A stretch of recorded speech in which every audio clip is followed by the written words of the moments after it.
I'd like to start off by thanking the Independence Bowl committee. We were coming over today and just talking about how much fun we've had. The hospitality, it's first class. Everywhere we've been, everything that we've done, the last few days have just been incredible. So we can't thank them enough for taking care of us. Yesterday was pretty special. It was really cool, being on the Air Force Base and seeing the B-52s, and we had a blast yesterday. And it's going to be one of the best games. I think we're cranking, starting off day one of bowl season, but I really think between Cal and Texas Tech, it's going to be one of the best bowls.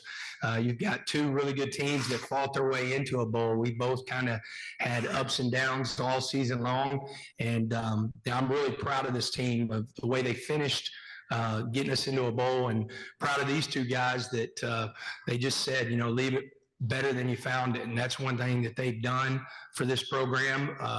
Not the year that we thought we were going to have, but definitely where we're supposed to be. And I'm proud of the older guys for getting us in a bowl.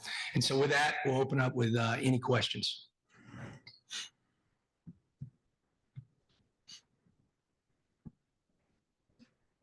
Morning, guys. Jim McGill, BaronsHunter.com. Coach, what do you see when you take a look at the film on Cal? Kind of almost looking in the mirror, especially defensively. Tim DeRuiter was at Cal as the defensive coordinator, Marcel Yates, and so we're very similar defensively. It's going to be a lot of pressure, the simulated pressures.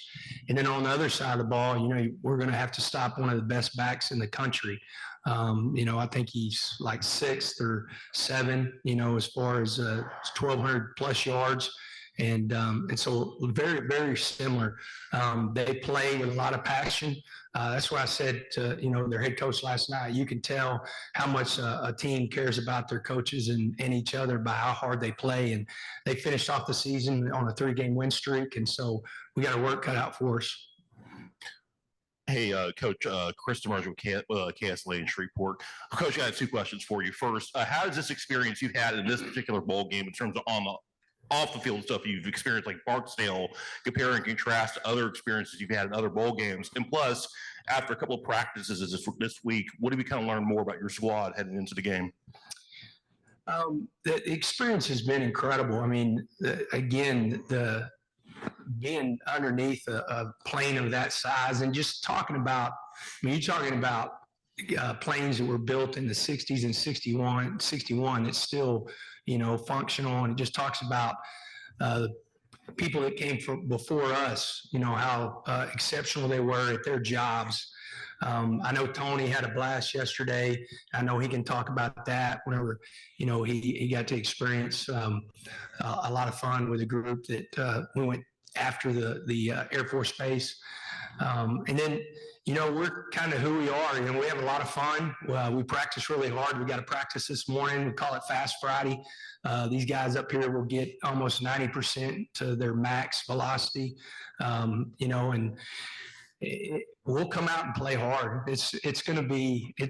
I'm really excited because there are some guys like these guys, they played a lot of football, but there's going to be some guys that have not played as much football this season. They're going to have the opportunity, whether it's because of injury or it's because the world that we live in of the transfer portal right now. And so I'm excited to see those guys play. And the young guys, they're really fired up. And I think that's one thing that's helped us practice-wise is you've got some guys that are going to get some different, minutes that they haven't had this year, and it's going to be fun to see them.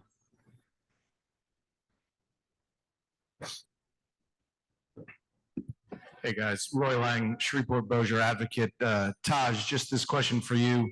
Not that you need motivation coming into any game, but a lot of eyes are going to be on the running back matchup here. How much extra juice does that provide for you?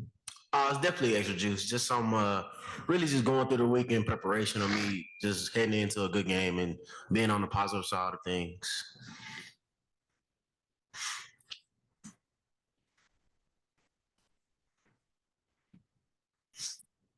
I'm Jenna Vitamonte, KTAL here in Shreveport. Just Coach, for your seniors who are playing in their last game wearing Texas Tech for the last time across their chest, what's your message to them for tomorrow?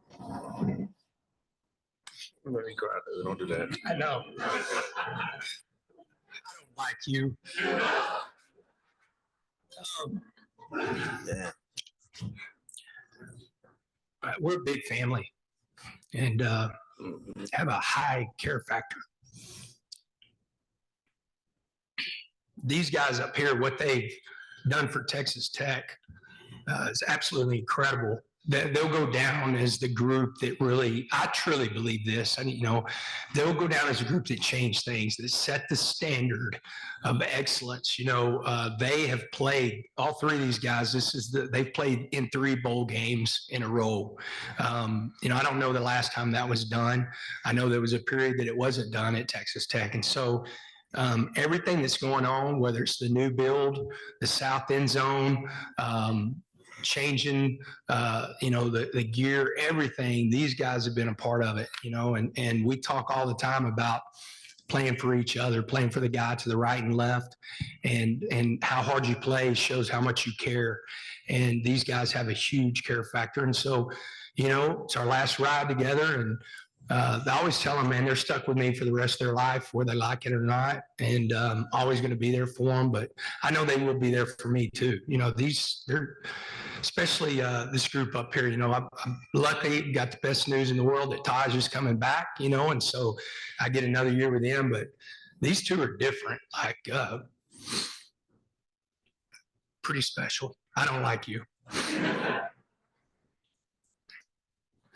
Hi, Doug Parrish here with Football Organically. I know the secondary is looking forward to putting up some good action against a high tempo offense like Cal. Can you talk a little bit about that as a defensive back? They got a pretty good offense, not gonna lie. The quarterback is one of the biggest quarterbacks, one of the bigger guys we played against this year. A young guy, but very talented. At the end of the season is when he really got comfortable, and you can see once he's comfortable, and he's a really good quarterback. The running back, really good dude. Yeah, I'm not gonna lie, he's a pretty good back. And then the receiver core, they got a pretty good receiver core. I know they got some guys that aren't playing, but the guys that are playing, it's like we got a lot of competition in receiver in the Big 12, and these guys aren't too far from that. So I'm looking forward for a good game, but take 3. Got to do it. Got to go take it. Don Williams from Lubbock Avalanche Journal. Taj, you said after the UCF game, you thought it was your last game at Jones Stadium. What changed between then and now, the factors going into your decision to return next year?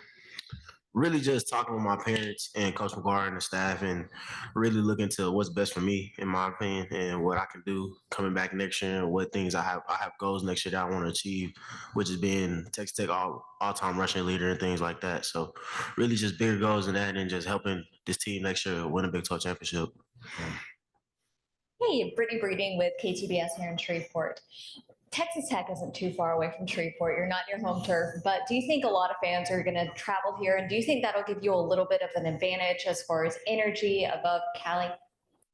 I think we have the best fan base in the nation. I really, really, truly believe that. That's one of the biggest reasons why I've been here for so long and stayed here and didn't think at all about leaving. Our fans are coming. I know they are. They're here right now. And I just hope, that they have a blast at the casinos and, have too much fun. Make sure that they can save their money to get them some snacks at the concession stands. But yeah, our fans are here. They're excited about this game. We're excited, and we're looking forward to bringing home the dub.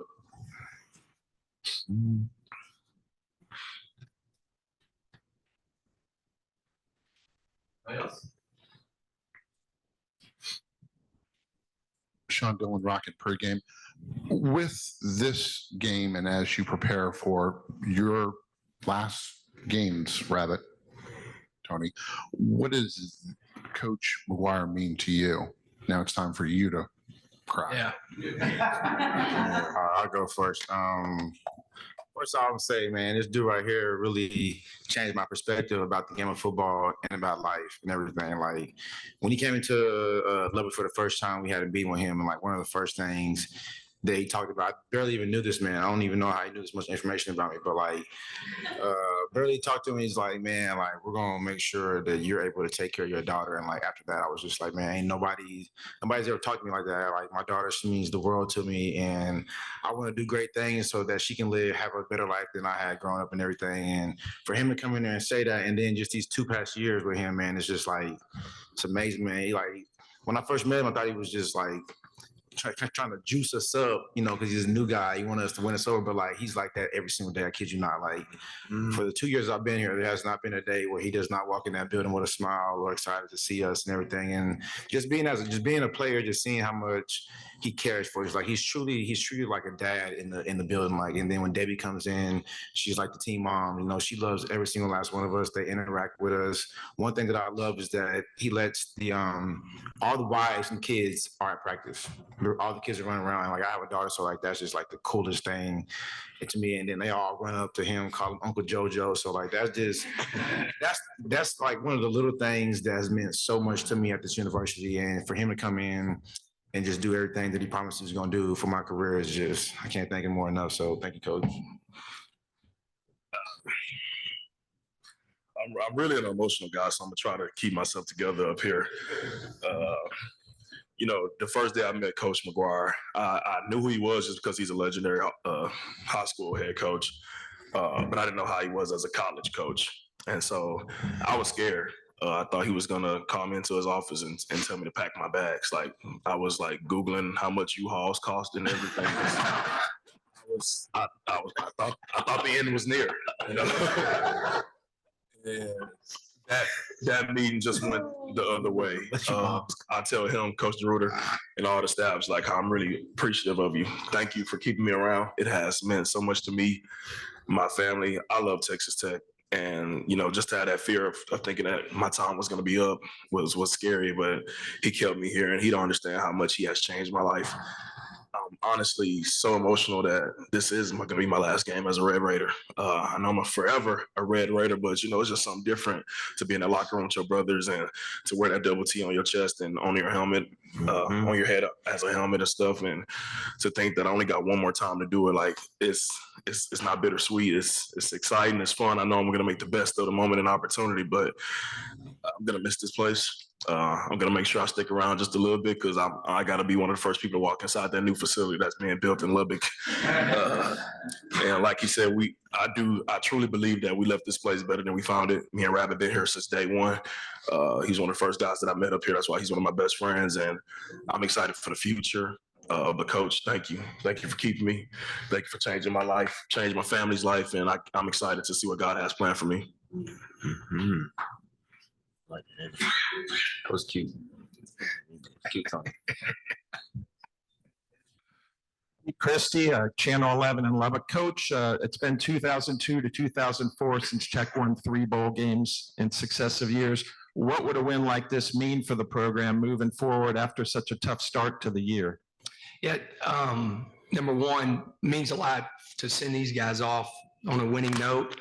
And it carries us into 2024. You know, it carries us with some momentum into the off season, you know, and it does. I mean, one thing whenever I first came into the building, we talked about the standard, like the floor of the program is to be bowl eligible, you know, that we should expect to be in a bowl game every single year. And for them to, you know, be able to do that for this program for the last 3 years. And the second part is to win that bowl. And, you know, they did a great job in the Liberty Bowl against Mississippi State. You know, had a great game last year in the Texas Bowl against Ole Miss. And, you know, it's time for these guys to finish it off and, you know, kind of write their names in the chapters of Texas Tech football. And I think people will look back at this time and really be able to point to, like I said earlier, these are the guys that started what's about to happen at Texas Tech.